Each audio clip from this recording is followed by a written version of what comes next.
प्रिय छात्रों, आज हम आपकी पाठ्यपुस्तक में संकलित पाठ मेरे रजा साहब का अध्ययन करेंगे।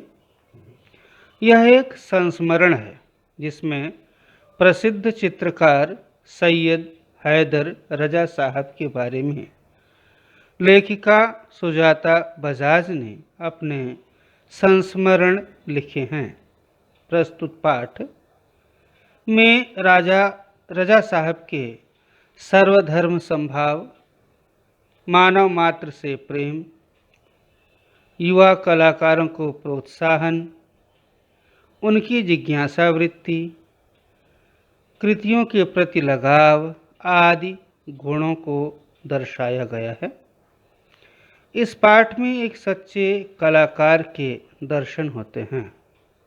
छात्रों, इस पाठ की लेखिका श्रीमती सुजाता बजाज जी हैं। इनका जन्म सन 1958 में जयपुर, राजस्थान में हुआ।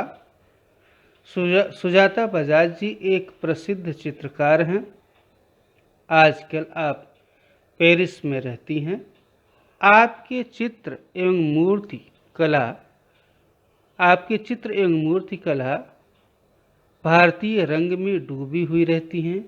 आपके चित्रों एवं मूर्तियों पर प्राचीन संस्कृति एवं कला की छाप दिखाई पड़ती है। आपने अपनी कला में ऐसी दुनिया का सृजन किया है जिसमें सादगी भी है और रंगीनी भी, खुशी भी है और गम भी। इनकी प्रमुख कृतियाँ हैं सुजाता जी द्वारा बनाए गए गणेश चित्रों पर आधारित एक पुस्तक। छात्रों, यह एक संस्मरण है। आइए हम साथ ही साथ यह भी जानते चलें कि संस्मरण किसे कहते हैं। संस्मरण हिंदी साहित्य की एक महत्वपूर्ण विधा है। स्मृति के आधार पर किसी विषय पर या किसी व्यक्ति पर लिखित आलेख संस्मरण कहलाता है। संस्मरण अतीत की घटनाओं पर आधारित होता है। उसमें चारित्रिक गुणों से युक्त किसी व्यक्ति को याद करते हुए उसके परिवेश के साथ सामंजस्य स्थापना करते हुए उसका विशद वर्णन किया जाता है। छात्रों, यह पाठ आरंभ करने से पूर्व हम पाठ में आए विशेष शब्दों का अर्थ जान लेते हैं। पहला शब्द है मानस, जिसका अर्थ है मन। कतार, जिसका अर्थ है पंक्ति। अनहोनी, जिसकी होने की हम कल्पना नहीं करते हैं, उसे क्या कहते हैं? अनहोनी। तन्मयता अर्थात तल्लीनता। करीने से, सलीके से। समालोचक, गुण दोष आदि का विवेचन करने वाला, प्रतिपादन करने वाला, उसे क्या कहते हैं? समालोचक। जिज्ञासा अर्थात उत्सुकता, क्यूरियोसिटी। छात्रों, अब हम पाठ पढ़कर इस पाठ का भाव, उद्देश्य आदि समझने का प्रयास करेंगे। तो चलिए पाठ देखते हैं। पाठ आरंभ कर रहे हैं। 23 जुलाई सुबह सुबह ही समाचार मिला, रजा साहब नहीं रहे। नहीं रहे का अर्थ है देहांत हो जाना, देहावसान हो जाना, गुजर जाना। और यह सुनते ही मानस पटल अर्थात लेखिका की स्मृतियों में, मन में यादों की एक कतार सी लग गई। कतार सी अर्थात रजा साहब से जुड़ी तमाम स्मृतियाँ, तमाम यादें, तमाम घटनाएं एक के बाद एक सब उनके मन में चलने लगीं। पिछली फरवरी की बात है, मैं दिल्ली पहुंची थी अपनी गणपति प्रदर्शनी के लिए। सोच रही थी कि रजा साहब शायद अपनी व्हील चेयर पर मेरी प्रदर्शनी के उद्घाटन के अवसर पर आ जाएं, पर उस रात कुछ अनहोनी सी हुई। अनहोनी, जिस घटना की, जिस बात की हम कल्पना तक नहीं कर सकते, उसे क्या कहते हैं? अनहोनी। उस रात रजा साहब सपने में आए, मुझे उठाया, हमसे बातें की और शो के लिए उन्होंने मुझे शुभकामनाएं दी, साधुवाद दिया, सफलता के लिए उन्होंने आशीर्वाद दिया और कहने लगे, सुजाता एक बार मुझसे मिलने आ जाओ, अब मैं जाने वाला हूँ। इसके बाद तो रुकना मुश्किल था। मैं पहुँच गई उनसे मिलने। कहाँ पर? पेरिस। वे अस्पताल में शून्य की तरह लेटे हुए थे। शून्य की तरह लेटने का अर्थ है संवेदनहीन, इसमें किसी प्रकार की संवेदना न हो, उसे क्या कहते हैं? शून्य की तरह। न वो बोल सके, न देख सके, न समझ सके, न सुन सके। ऐसी स्थिति को ब्रेन डेड कहा जाता है। व्यक्ति जीवित रहता है पर उसमें सोचने समझने की या महसूस करने की भावनाएं, क्षमताएं नहीं रहती। मैंने उनके हाथों को छुआ, फिर सिर्फ सांस चल रही थी। अलविदा कहकर लौट आई। अलविदा अर्थात अंतिम नमस्कार। राजा साहब अपने धर्म के साथ साथ उतने ही हिंदू और ईसाई भी थे। यहाँ पर एक बात बहुत अच्छी बताई गई है जो हम सब भारतवासियों के लिए बहुत ही महत्वपूर्ण है, बहुत ही प्रासंगिक है। कौन सी बात? सर्वधर्म समभाव की, सांप्रदायिक सद्भाव की। रजा साहब मुसलमान थे, लेकिन यहाँ लिखा गया है कि जितने वे मुसलमान थे या अपने धर्म को जितना महत्व देते थे, उतने ही हिंदू और ईसाई भी, अर्थात उतना ही महत्व, उतना ही सम्मान, उतना ही आदर दूसरे धर्मों को भी देते थे। और हमारे देश के लिए यह बात बहुत ही महत्वपूर्ण और आवश्यक है। क्यों? कि हमारा देश ऐसा देश है जिसमें सभी धर्मों के निवासी रहते हैं, सभी मतों के मतावलंबी रहते हैं, और यदि सभी लोग एक दूसरे के धर्मों का आदर करें, सम्मान करें, तो हमारे देश की एक बहुत बड़ी समस्या जो है वह दूर हो जाएगी। देशवासियों में आपस में प्रेम भाव का भाव जो है, सहयोग का भाव, एकता का भाव, संगठन का भाव बढ़ेगा और देश मजबूत बनेगा, देश की ताकत बढ़ेगी, देश की एकता अखंडता को बल मिलेगा। तो देखिए, रजा साहब अपने धर्म के साथ साथ उतने ही हिंदू, उतने का अर्थात जितना अपने धर्म को वे मानते थे या आस्था रखते थे, उतने ही हिंदू और ईसाई भी थे।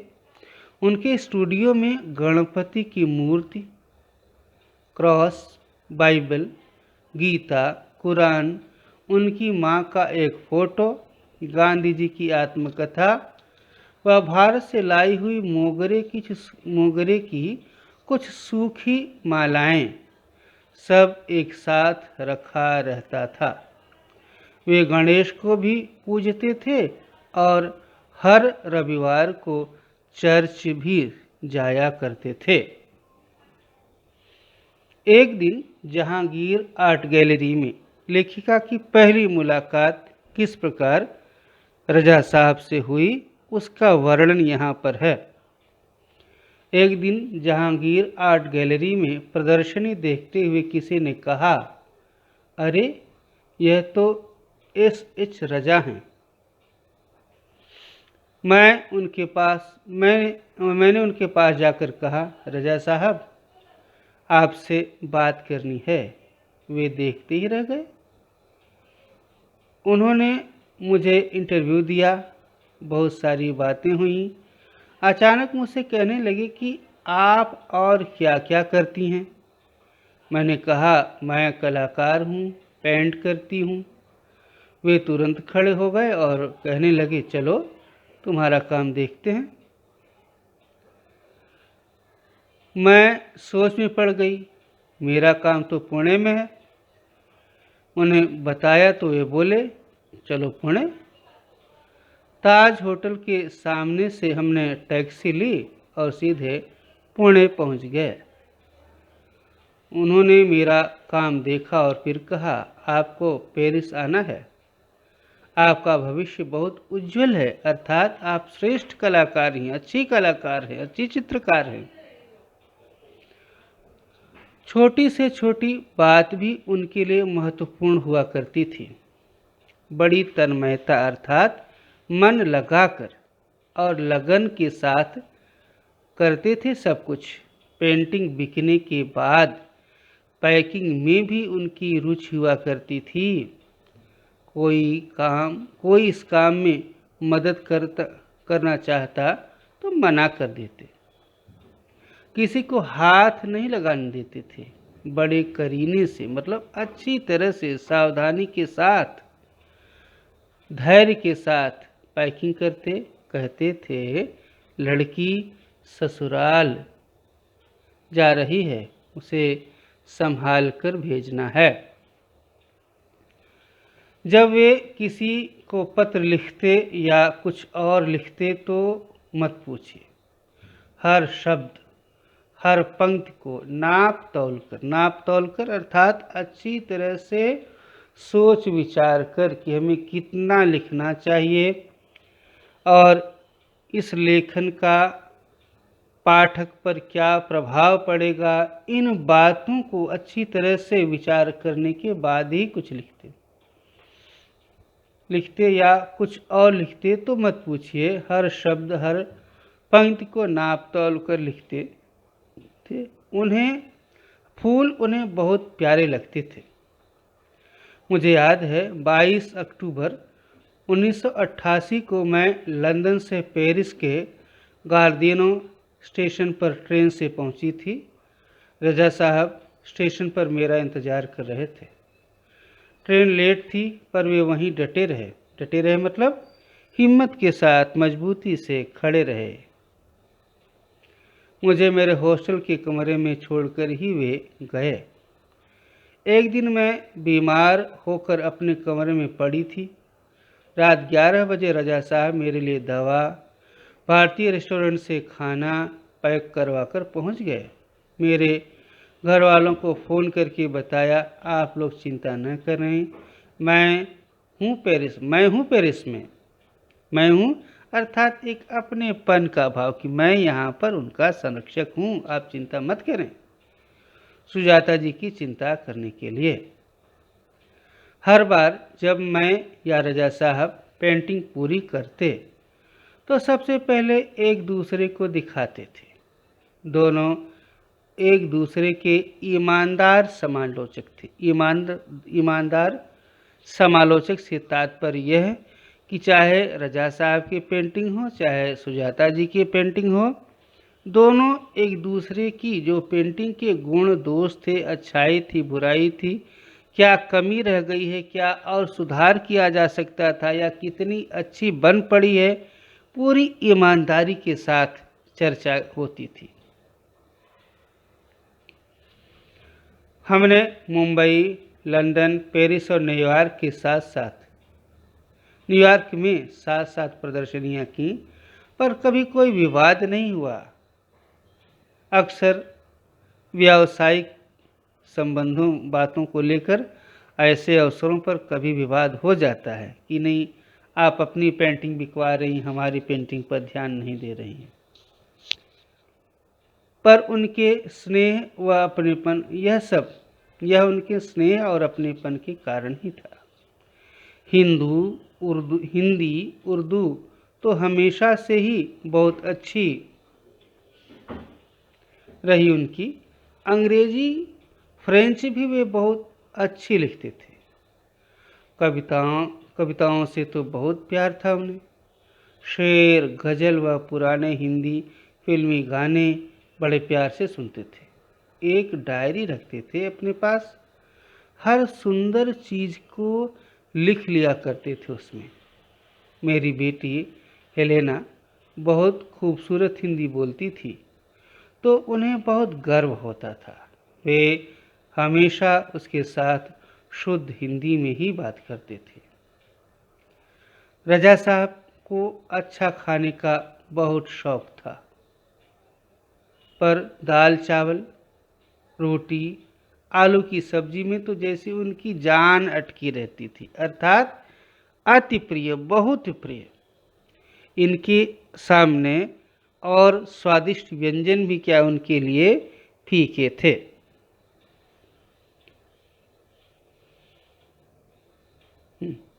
मैं हफ्ते में एक बार भारतीय शाकाहारी खाना बनाकर भेजती थी उनके लिए, उनके फ्रांसीसी दोस्तों के लिए। रजा साहब के कुछ पुराने फ्रांसीसी दोस्तों को उनके जाने की खबर देने गई, तो फिर से एक बार उनकी दीवारों पर रजा साहब की काफ़ी सारी कृतियाँ देखने का मौका मिल गया। मैं हमेशा कहती थी, रजा साहब आप मेरे एंजल गार्जियन हैं, तो मुस्करा देते, पर सन 2000 के बाद वे कहते, क्यों, अब हमारी भूमिका बदल गई है, तुम मेरी एंजल गार्जियन हो, अब मैं नहीं। छात्रों, इसी के साथ यह पाठ यहीं पर समाप्त होता है। आशा है आपने पाठ के उद्देश्य और जो भी लेखिका ने इस संस्मरण में रजा साहब के बारे में लिखना चाहा है, बताना चाहा है या बताया है, आपने अच्छी तरह से समझा होगा। इस पाठ से हमें एक सीख तो अवश्य लेनी चाहिए कि हम सबको अपने धर्म के साथ दूसरे धर्म, दूसरे संप्रदाय, दूसरे समुदाय का भी सम्मान करना चाहिए, क्योंकि जब हम दूसरों को सम्मान देंगे तभी हमें सम्मान मिलेगा, और यदि हम दूसरों से ईर्ष्या रखेंगे तो हमसे भी लोग ईर्ष्या ही करेंगे। भारत जैसे बहुभाषी, बहुधर्मी देश के लिए इस तरह की सांप्रदायिक सद्भावना अति आवश्यक है। यह देश की एकता, अखंडता, स्वतंत्रता की रक्षा के लिए बहुत ही जरूरी और महत्वपूर्ण है, और हम सबको यह भाव, यह विचार अपने मन में लाना चाहिए, आत्मसात करना चाहिए। धन्यवाद।